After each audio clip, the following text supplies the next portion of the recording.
1 പോയടനെ ഇതിനെ എന്നാ പിന്നെ 100, ബാക്കി 99 ഉണ്ടല്ലോ എന്ന് വിചാരിച്ച കർത്താവ് വിട്ടുകളഞ്ഞില്ല. വിട്ടുകളയാതെ 99 വിട്ടു.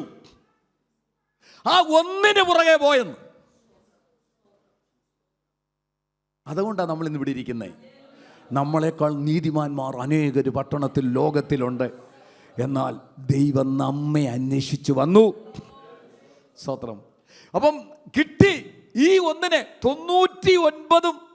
സ്തോത്രം. ശ്രദ്ധിച്ച് കേൾക്കണേ. 99 മരുഭൂമിയിൽ വിട്ട് 1 അന്വേഷിച്ചു. തോട്ട കണ്ടിട്ടല്ല പോകുന്നത്, അന്വേഷിച്ചു നടക്കുക. നമ്മൾ എവിടെയാ കിടക്കുന്നത് എന്ന് നോക്കി നോക്കി നോക്കി അന്വേഷിച്ചു. കിട്ടിയപ്പോൾ എന്തോ ചെയ്തെന്നറിയാമോ? 4-ാം വാക്യം നോക്കി. അതിനെ അവിടെ നിൽക്കണേ.